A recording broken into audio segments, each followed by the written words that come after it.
Bonjour Médard, il est à Cotonou, au Bénin. Bonjour, Juan Gomez, je suis à 10 minutes de Cotonou. Ah, où êtes-vous alors? Je suis à Kokotomé. À Cocotomé. Bah écoutez, vous êtes à 10 minutes de Cotonou, mais vous êtes quand même à Cocotomé. Merci de nous écouter sur place. Médard, vous avez écouté RFI et vous avez des questions après le drame survenu à Melilla, dans l'enclave espagnole au nord du Maroc. Absolument, Juan. Vendredi dernier, des dizaines de migrants sont morts à la frontière entre le Maroc et l'enclave espagnole de Melilla. Mhm. Alors, Juan, comment expliquer le nombre si important de personnes décédées? Ouais, selon les autorités marocaines, au moins 23 migrants sont morts, tandis que 76 autres ont été blessés. Bonjour Charlotte Auberti. Bonjour Juan. Journaliste à Info Migrants, site d'information destiné aux migrants, piloté notamment par France Média Monde. Charlotte Auberti, il s'agit là du drame le plus meurtrier jamais enregistré aux frontières entre le Maroc et les deux enclaves espagnoles de Ceuta et Melilla. Que s'est-il passé vendredi dernier? Comment expliquer ce bilan aussi lourd? Oui, ce qui explique ce bilan catastrophique, c'est le fait que les affrontements ont été particulièrement violents vendredi. Selon des témoignages que nous avons obtenus à Info Migrants, les policiers ont essayé coûte que coûte d'empêcher les migrants de passer, en tentant par exemple de les faire tomber des clôtures qu'ils étaient en train d'escalader.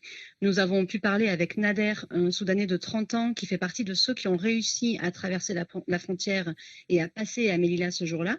Il a donc été témoin des violences et il nous a expliqué, je cite, « La police faisait tomber les gens des grillages sans se soucier des blessures ou des fractures que les chutes causaient, et après, il les frappait. Il frappait un migrant jusqu'à ce qu'il ne bouge plus, puis il passait à un autre. » Nader nous a également expliqué que des policiers pourchassaient des migrants et les frappaient à la tête avec des grosses pierres. Ouais. Et d'ailleurs, il y a des images qui circulent sur les réseaux sociaux, des images vidéo qui montrent des hommes blessés, des migrants blessés, les mains attachées dans le dos. Oui, il y a beaucoup d'images amateurs qui ont circulé. On peut voir sur ces images des amoncellements de corps de migrants, visiblement en souffrance et incapables de bouger. Sur certaines images qui sont très dures à regarder, les policiers leur donnent des coups de matraque alors qu'ils sont déjà à terre. Donc ce qu'on peut constater, c'est qu'il y avait un véritable acharnement de la part des forces de l'ordre envers les migrants ce jour-là. Et chose importante, selon Omar Nagy, qui est un militant de l'association marocaine des droits de l'homme à qui nous avons pu parler, les secours ont mis beaucoup de temps à intervenir vendredi. Donc, il était sur place, il l'a vu.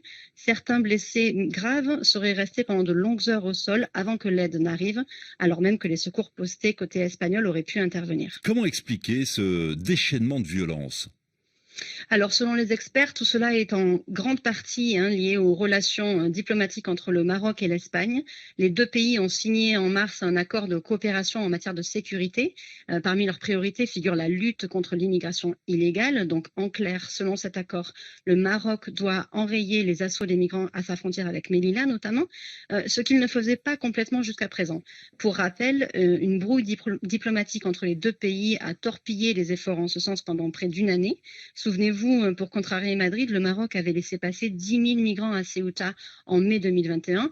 Mais donc, dorénavant, la donne a changé. Le Maroc a redoublé d'efforts. Il a intensifié la répression envers les migrants pour qu'il n'y ait plus de passages illégaux en Espagne. Et ça se ressent fortement sur le terrain.